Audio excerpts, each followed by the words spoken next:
KP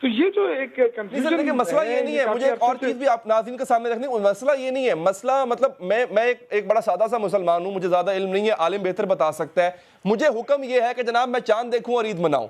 اب اس میں ریاست کا کوئی ذکر نہیں ہے. اب کے پی کے کسی شخص نے, کسی قبائلی علاقے کے شخص سے چاند دیکھا تو اس نے شریعت کے حکم پہ عمل کیا اور اس نے جو ہے وہ عید منا لی. اچھا میں اس سے پہلے کہ میں آپ سے اس کا جواب لوں, پوپل زئی سے جب یہ آپ کا مشورہ پوپل زئی صاحب تک پہنچا, یوسف زئی صاحب کے چیئرمین بنا دیا جائے رویت ہلال کمیٹی کا, گو کہ آپ نے لائٹر موڈ میں کہا تھا, اس کا ریئیکشن پوپل زئی صاحب نے کیا دیا تھا, ایک دفعہ وہ سن لیں, گفتگو کو آگے بڑھائیں گے. سر آشوک زئی صاحب نے کہا کہ آپ کو کمیٹی کا رویت ہلال کا چیئرمین بنانا چاہیے, کیا کہیں گے؟ ہمیں منصب نہیں چاہیے, شریعت کے مطابق فیصلہ چاہیے. یہ سما سے گفتگو کر رہے تھے پوپل زئی صاحب, تو یوسف زئی صاحب وہ کہتے ہیں ہمیں شریعت کے مطابق فیصلہ چاہیے.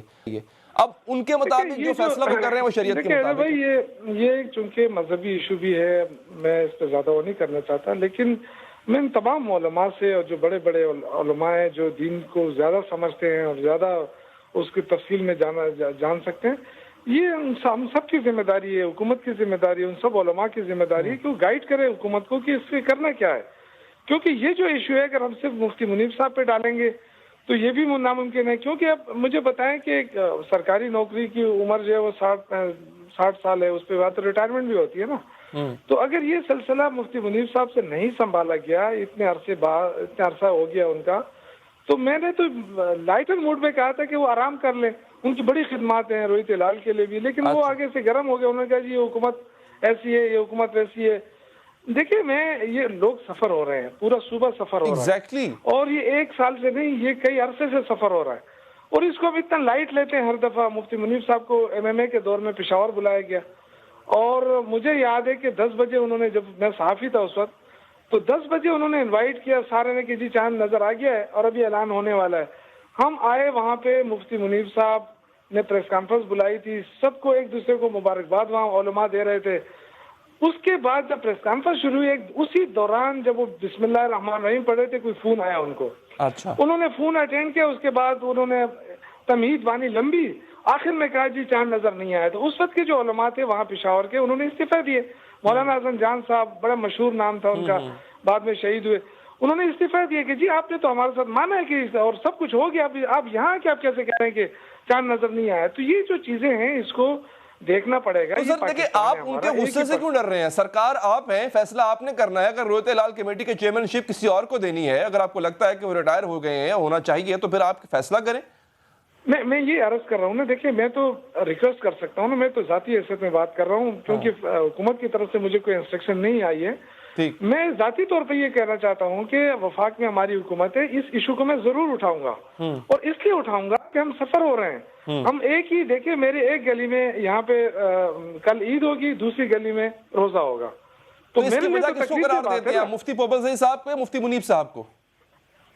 دیکھیں میں تو جس سے بھی مسئلہ بنتا ہے میرے خیال سے, میں تو ویسے لائٹر موڈ میں کہا تھا کہ سر کو چیئرمین بنا دو, اگر بنا دی جائے تو کون سی کا بات آ جائے گی, بنا دیا جائے نا. اتنے عرصے تک مفتی منیب صاحب رہے, ایک مفتی نہیں دوسرے مفتی, کوئی سائنسدان تو نہیں آ رہا ہے نا, مفتی آ رہا ہے نا. تو مفتی صاحب کو موقع ملنا چاہیے, آگے آ جائیں, بتا دیں, ان کو زیادہ نظر آتا ہے, چاند بھی زیادہ جلدی نظر آ جاتا ہے. تو اچھا نہیں ہے کہ پوری قوم کے لیے ایک اچھی خوشخبری ہو جائے گی کہ جی ایک ہی دفعہ چاند نظر آئے. دیکھیے ایک بات میں آپ کو بتاؤں کہ پوپل زئی صاحب کے بعض فیصلے درست بھی ثابت ہوئے ہیں. آپ نے دیکھا جب وہ روزے کا اعلان کرتا ہے تو دوسرے دن ہمارا روزہ ہوتا ہے, تو اس سے تو چاند بڑا جمایا بھی ہو جاتا ہے. لوگ کہتے ہیں جی ہم نے 2 روزے کھا لیے. اس سے بڑی امپورٹنٹ بات آپ نے کی ہے کہ مفتی پوپل زئی صاحب کو اگر جلدی نظر آ جاتا ہے چاند, تو پھر یقینی طور پہ ان کو ذمہ داری دینی چاہیے, اور مفتی منیب صاحب کو اگر نہیں آتا, یا ہو سکتا ہے عمر کا تقاضا ہے, اور ایک بہت بڑے سانحے سے بھی وہ گزرے ہیں. یہ بھی ناظرین یاد رکھیے گا, مفتی منیب صاحب کے صاحبزادے کی اتنی نوجوانی میں, کم سنی میں, کم عمری میں چلے جانا ایک باپ کے لیے بہت بڑا صدمہ ہے. ہماری ہمدردیاں, ہماری دعائیں ان کے ساتھ ہیں. اچھا جناب, مفتی منیب اور فواد چودھری, یہ 2 شخصیات رمضان سے پہلے اس وقت ایک دوسرے کے آمنے سامنے یوں کھڑے ہیں, اور اب چونکہ عید بالکل سر پہ آ چکی ہے, اور کل KPK میں اعلان ہو گیا ہے, پرسوں انشاءاللہ پورے پاکستان میں عید منائی جائے گی. ایک دفعہ پھر ان اینٹیٹیز کا, ان دونوں شخصیات کا ایک دوسرے کے آمنے سامنے آنا آپ کے میرے لیے کتنا مشکل کریٹ کر رہا ہے, کتنی پرابلمز کریٹ کر رہا ہے؟ کیا کہا, کیا دونوں میں جملوں کے تبادلے ہوئے, ایک دفعہ وہ سننے, گفتگو کو یہاں سے آگے بڑھائیں گے.